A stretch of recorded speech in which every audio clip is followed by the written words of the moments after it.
Okay, so today, happy Monday. I miss being with you all today, but I've got a quick video with some notes for you, and then you will do a short activity. Shouldn't take you very long, and that will set you up to be ready for class tomorrow. So this is day 1 of week 3. We are talking about ecosystems, and in particular, we are talking about energy in ecosystems. But first, we have to talk about the roles that organisms can play. So there's 2 ways that we can break this down. First is autotrophs, and the second is heterotrophs. Sorry, it is autotroph. I learned I've been saying it wrong for like 4 years now. So really, when we classify organisms in an ecosystem, living things, it has to do with what they eat, but eating really has to do with getting energy and the nutrients needed to survive. So an autotroph is a producer.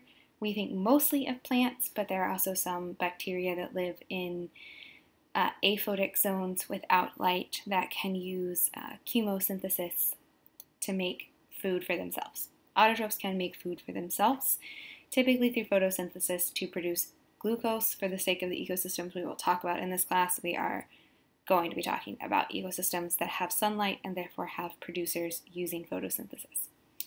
Every other organism is a heterotroph. Heterotrophs mean that they eat either plants or other organisms, but that they have to eat something else to get food and energy. Plants do not have to eat anything because they can make their own food. Heterotrophs must eat other organisms for food and nutrients. So that breakdown continues. There are different ways, in particular, that we can classify heterotrophs. And again, it is all about where their energy comes from. What are they eating? So you may remember seeing these ecological pyramids. They help us not only to think about the order in which organisms eat one another, but also the amount of organism we would find at every level. So this pyramid tells you the largest portion of any ecosystem is producers, and the smallest portion is the tertiary or top consumers. Okay. So a producer, again, important thing is that they use photosynthesis to produce glucose. Remember, taking in carbon dioxide and water, the main output is glucose, but additionally they release oxygen into the atmosphere. The sun is critical here.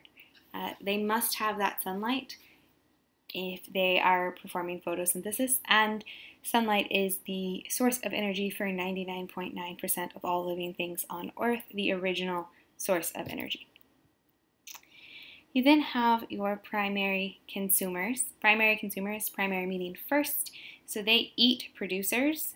They are eating plants of some kind, and they are the first step on the food chain, and occasionally not occasionally, but they are also known as herbivores because they eat only plant material.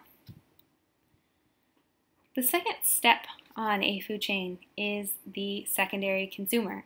At some point, organisms begin to eat other heterotrophs, meaning they are not eating producers, but they're eating a primary consumer.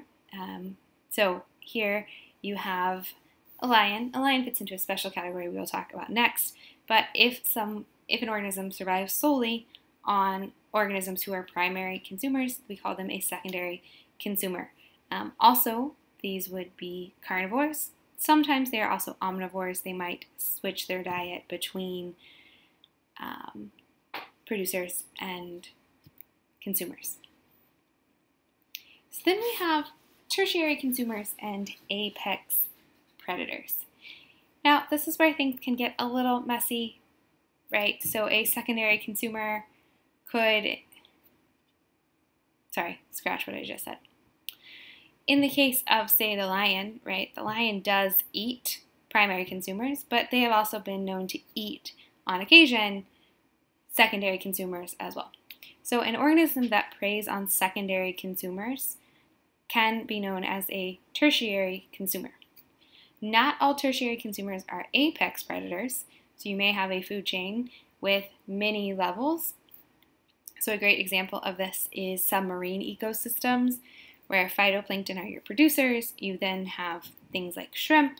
Then you have a fish that comes along and eats the shrimp, and then another fish that eats that fish. That fish is a tertiary consumer because it's eating a secondary consumer. However, it is not the apex predator because something like a shark could come along and eat that larger fish like the tuna.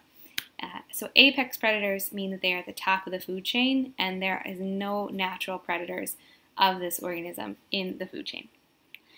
So all apex predators are going to be tertiary consumers, but not all tertiary consumers are going to be apex predators. The last, but certainly not least important, of the roles in an ecosystem are, I never say this word right, detritivores,